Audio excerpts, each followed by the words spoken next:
Ça, c'est mon Sony A7C II. C'est le boîtier que j'utilise principalement pour tout ce qui est familial, un petit peu perso, voyage, etc.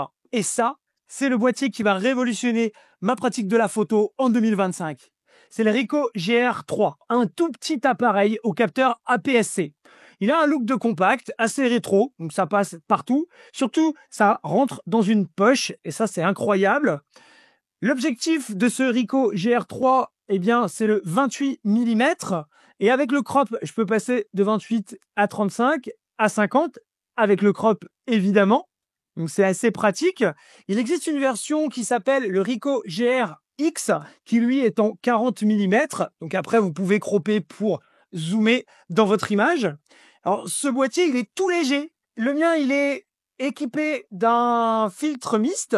Alors, il existe une version avec le filtre mist qui est la nouvelle version qui est le HDS, donc Ricoh GR3 HDS. Et il existe une version intérieure, le Ricoh GR3 classique, sans rien derrière, qui lui est équipé d'un filtre ND. Ça peut être très pratique quand on shoot en plein soleil et à pleine ouverture, puisque la vitesse d'obturation, elle est limitée à 1 2500e de seconde, ce qui est un peu dommage, mais j'habite en Bretagne, donc il fait pas souvent beau. Je vais shooter la plupart du temps en intérieur, puisque ce boîtier, je le destine uniquement à tout ce qui est prise de vue familiale, mon quotidien. Donc je ne sais pas si je vais avoir besoin du filtre ND. C'est pour ça que j'ai pris la version HDF avec le filtre mist.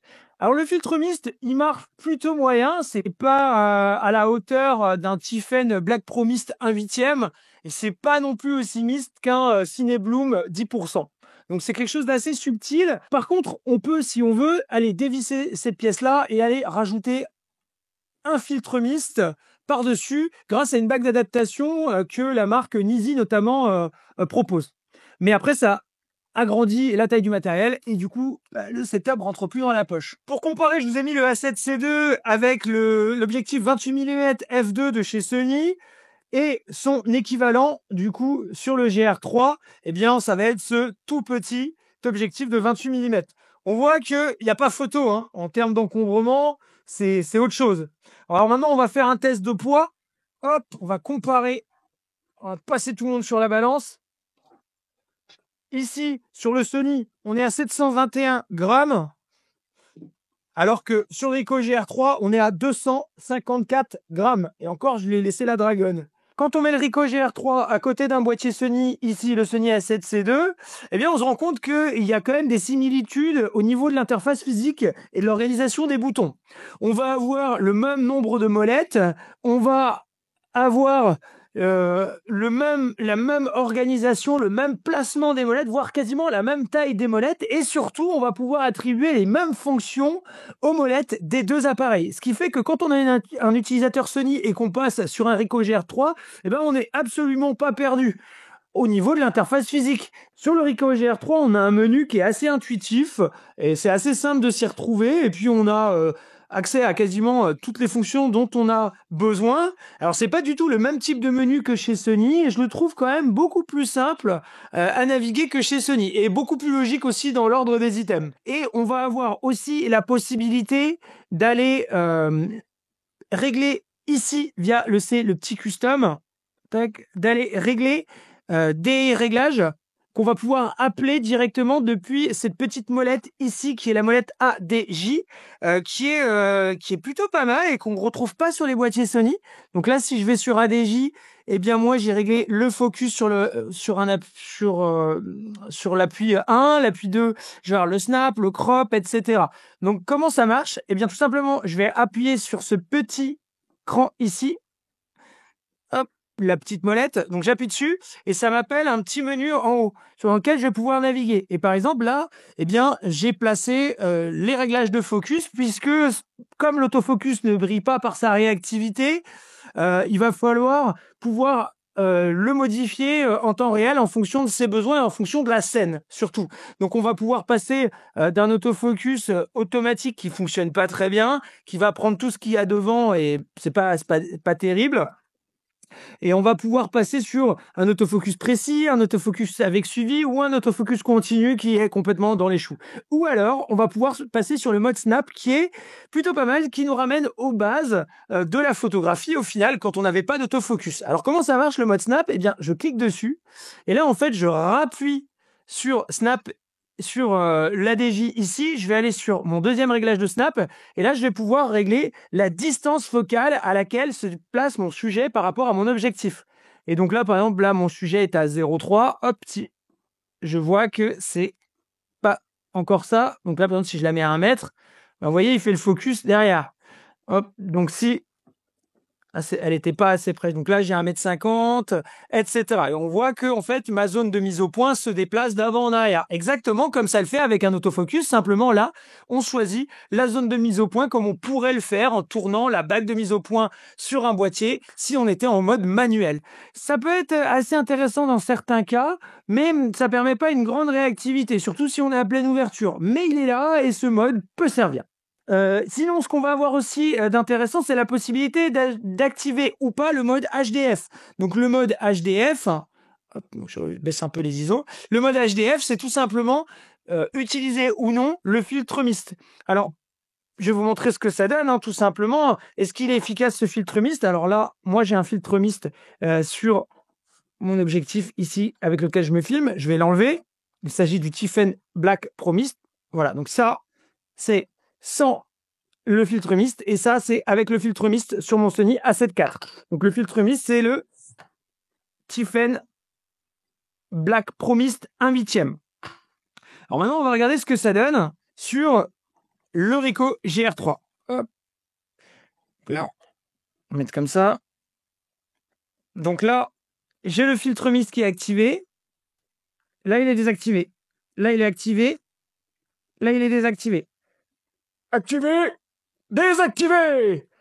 Voilà, on va zoomer hein, pour être un peu plus précis. Hop. Désactivé. Activé. C'est pas foufou, mais ça a le mérite d'être là. Mais au-delà de diffuser la lumière, pour moi, le filtre mist, il sert à adoucir les teintes de peau. Donc, c'est plutôt flatteur de shooter un portrait en utilisant, en activant le filtre mist, le filtre HDF du Ricoh GR3. Mais du coup, il vous faudra faire un choix entre le filtre HDF ou le filtre ND, donc filtre Greenwood qui vous permettra de filtrer les hautes lumières. C'est à vous de voir dans quelles conditions vous allez être amené à shooter le plus avec ce boîtier. Malheureusement, il faut choisir soit l'un, soit l'autre. En termes de vitesse d'allumage et d'exécution, le Ricoh GR3 n'a rien à envier au réflexe sport. Hop, j'appuie sur on-off, tac, il a démarré. Éteint, démarré, éteint, démarré et prêt à l'emploi. J'ai pu tester ce boîtier pendant quelques jours sur différentes scènes de ma vie quotidienne et de ma vie de papa. Et on va les regarder tout de suite sur mon écran, ce que ça donne. Alors bienvenue sur mon ordi, bienvenue sur mon Lightroom. Je vais vous montrer une petite session de photos shootées avec le Ricoh GR3 en intérieur. C'est une session photo de famille. Donc là, les photos, elles sont déjà traitées. Donc avec mes presets. Donc je vous mettrai le lien en description pour que vous puissiez télécharger le package si ça vous intéresse. Donc ça, c'est la photo une fois traitée avec mon preset. Ici, c'est la photo originale.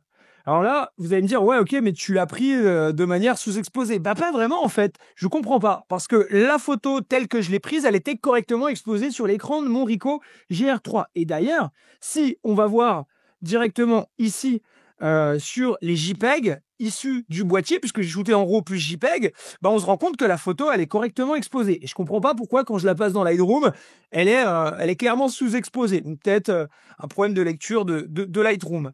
Donc ça, c'est aussi la photo originale, telle que je l'ai prise. Une autre. Donc là, on se rend compte que il y a des ratés hein, au niveau de l'autofocus. Clairement, hein, c'est assez raté.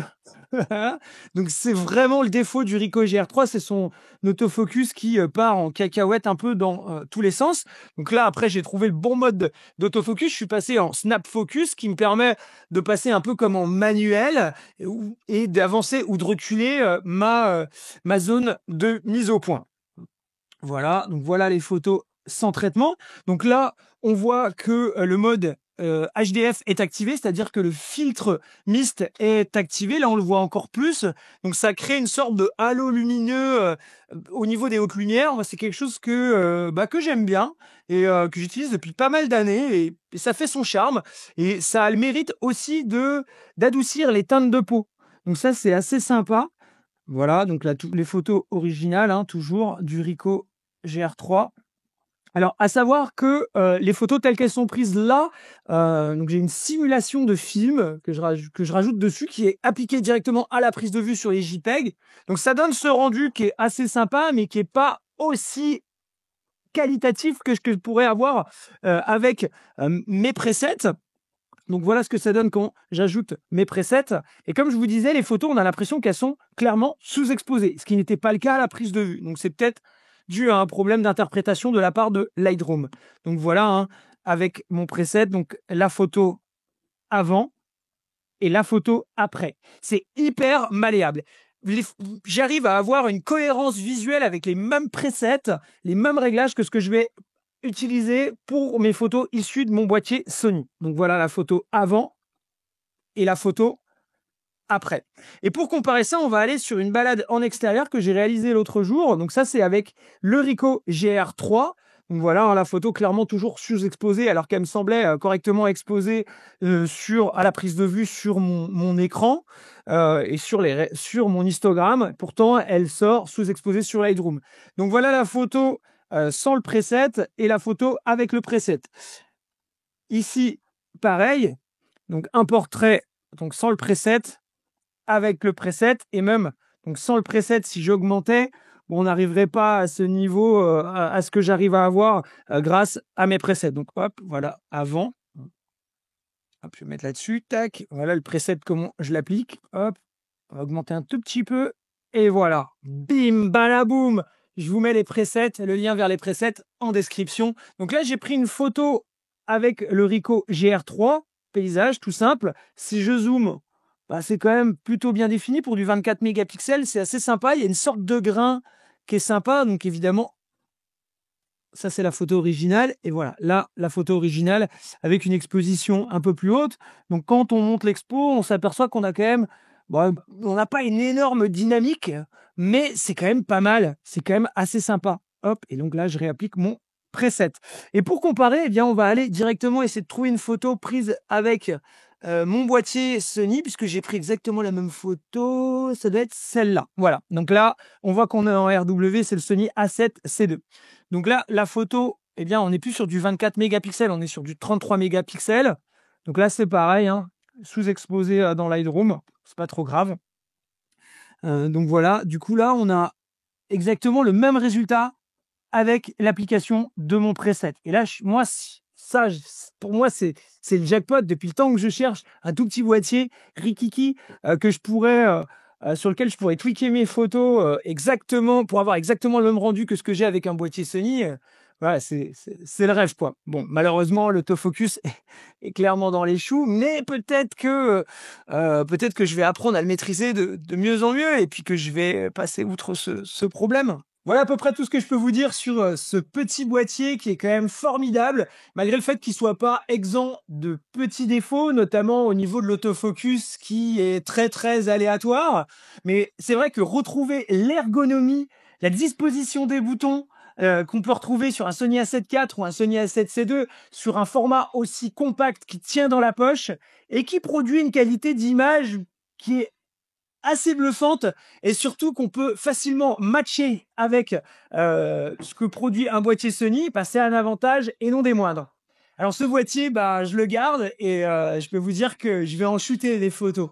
Si vous voulez voir ce que ça donne, abonnez-vous à mes réseaux sociaux et notamment allez sur mon compte Insta, vous trouverez le lien en description. Et puis pour acheter ce boîtier, je vous ai mis aussi les liens en description et n'hésitez pas à utiliser mon code créateur. Je vous remercie par avance si vous faites vos achats sur Digiphoto, dont le lien est en description. Allez, bisous Kenavo!